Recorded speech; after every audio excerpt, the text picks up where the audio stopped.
नमस्कार। पिछली क्लास में हम लोग पृथ्वी की आंतरिक जो संरचना है उसके बारे में पढ़ रहे थे कि पृथ्वी का जो अंतरतम है वो एक जैसा नहीं है। वहाँ अलग अलग प्रकार की हमको जानकारियाँ मिलती हैं। धरातल से ऊपर देखते हैं तो और दूसरे और भी कई कारण हैं जिनका मैं पहले आपसे चर्चा कर चुका हूँ, जिसमें आपका घनत्व है, दाब है, तापक्रम है।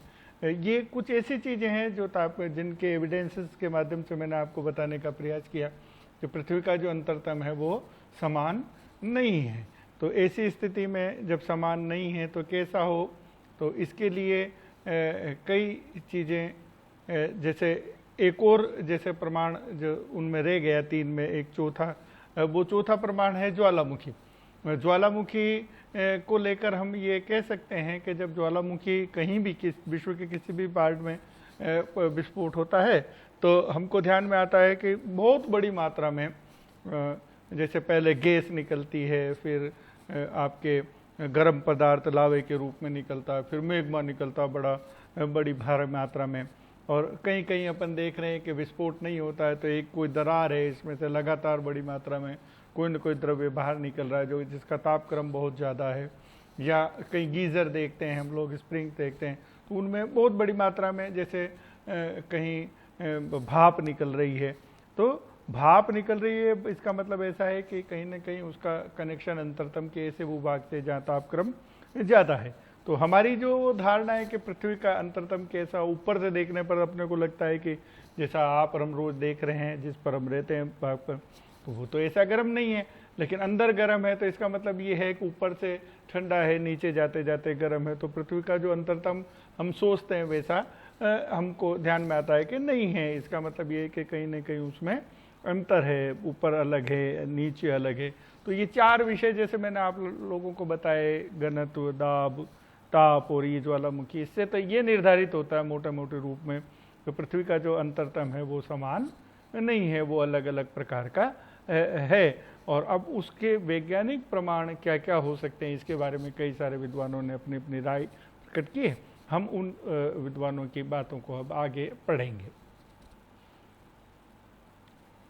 एक चार जो विषय मैंने बताए उनमें से पांचवा एक विषय ये भी बनता है जो अभी लेटेस्ट टेक्नोलॉजी के आधार पर जिसका निर्धारण हुआ है। वो विषय ये है कि भूकंप की जो आपकी लहरें हैं या सिस्मोलॉजी जो है, आपकी सिस्मोलॉजी के माध्यम से भी पृथ्वी का अंतरतम कैसा होगा इसके बारे में कहीं ना कहीं कोई हमको जानकारी मिलती है, जो इस प्रकार से हो सकती है कि इस भूकंप विज्ञान के माध्यम से हमको तीन प्रकार की लहरें ध्यान में आती है। एक तो पी लहरें, उसके बाद में एस लहर है जिसको सेकेंडरी वेव्स कहा गया है, और उस सबसे बाद में जो आती वो धरातलीय तरंगे हैं। लेकिन इन चित्र से आपको ध्यान में आ रहा है कि इन तीनों का जो आवर्तन जो है वो कैसा है कि पी तरंगों का आवर्तन थोड़ा छोटा है, फिर एस तरंगों का मीडियम सा है, और जो एल वेव्स है, लॉन्ग वेव्स है, वो बड़ी मात्रा में दोलन कर रही हैं, बड़ी मात्रा में आपको ग्राफ को वो तक पहुंच रही हैं। तो इससे ये ध्यान में आता है कि पृथ्वी इसके अंतरतम से जो लहरें आ रही हैं, अब जब इनके बारे में विशेष रूप से ध्यान से जब आप पढ़ेंगे तब आपको ध्यान में आएगा कि ये इस बात को इंडिकेट करती है, तीनों तरंगे, इन तीनों की चलने की अवस्था, तीनों के प्रवाह क्षेत्र की अवस्था, ये सारी बहुत सारी ऐसी चीज़ें जो अपने आप में इन तीनों तरंगों को अलग अलग करती है गुणों के आधार पर। उन गुणों के आधार पर भी पृथ्वी का अंतरतम कैसा हो सकता है इसका निर्धारण करेंगे। तो एक ये भी कारण हमारे सामने आता है, जिसमें सबसे पहले इन तरंगों के बारे में ये कहा गया है कि जो आपकी भूकंप की जो तरंगे हैं उनमें जो सबसे पहले आपने चित्र के माध्यम से देखा कि पहली जो तरंग आती है वो पी वेव्स आती है। अब वो पी वेव्स क्या है, उस पी वेव्स के बारे में कहा गया है कि ये पी वेव्स प्राथमिक तरंगे हैं जिनको अंग्रेजी के पी अक्षर से दिखाया गया है।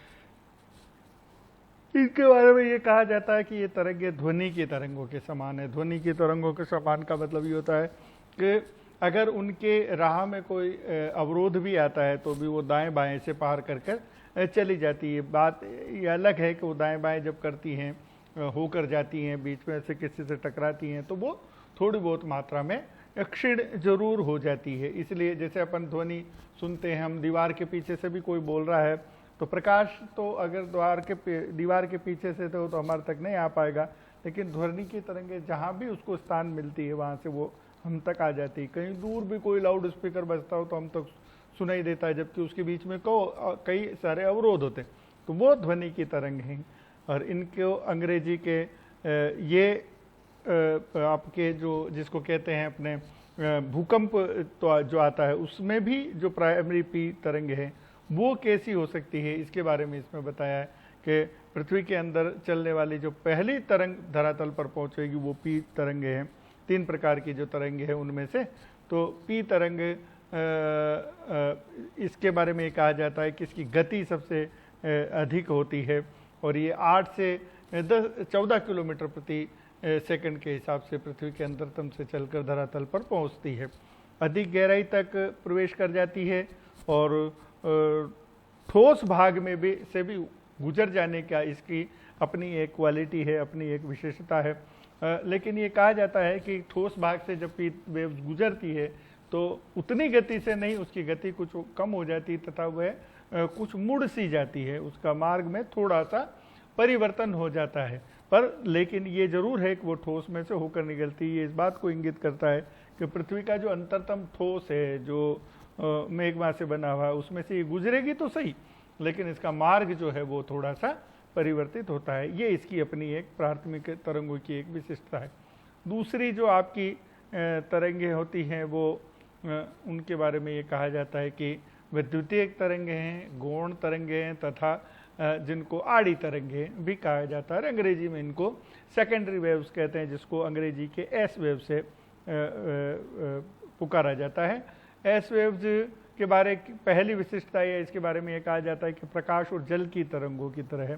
प्रकाश की तरंग की अपनी एक विशिष्टता है कि जहाँ से वो आ रही, अगर बीच में कोई अवरोध आता है तो फिर वो पूरी तरह से रुक जाती है या समकोण में चलने का प्रयास करती है, बाहर निकलने का प्रयास करती है, लेकिन वह पी तरंगों की तरह उस अवरोध को पार कर बाहर पूरी तरह से नहीं आ पाती, वो लगभग रुक सा जाती है। इनकी गति के बारे में ये कहा जाता है कि 5 से 7 किलोमीटर प्रति सेकंड होता है। इनकी अंग्रेजी के एस अक्षर के नामों से जाता है।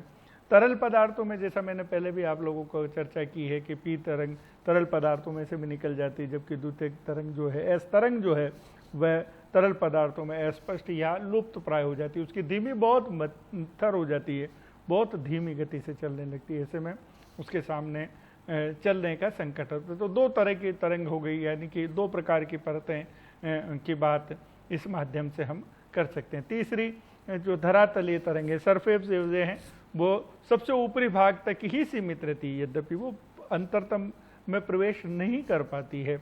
लेकिन अंतरतम में नहीं प्रवेश करने के बावजूद भी धरातल के ऊपरी भाग पर ही प्रभावी होती है। लेकिन उनकी प्रोद्दोलन की जो आवृत्ति है, उनका जो काल है, वो बहुत ज़्यादा और लंबा होता है। और लंबे काल के कारण से ही आपको जितना भूकंप के कारण से नुकसान नजर आता है, वो उसी प्रोद्दोलन के कारण से, लंबे प्रोद्दोलन के कारण से। इनको अंग्रेजी के एल अक्षर के द्वारा प्रदर्शित किया जाता है। इनकी गति 2 किलोमीटर प्रति सेकंड होती है। 2 तेजी से भी चलती हैं, ऐसा नहीं है कि बिल्कुल मंथर गति से चलती हैं।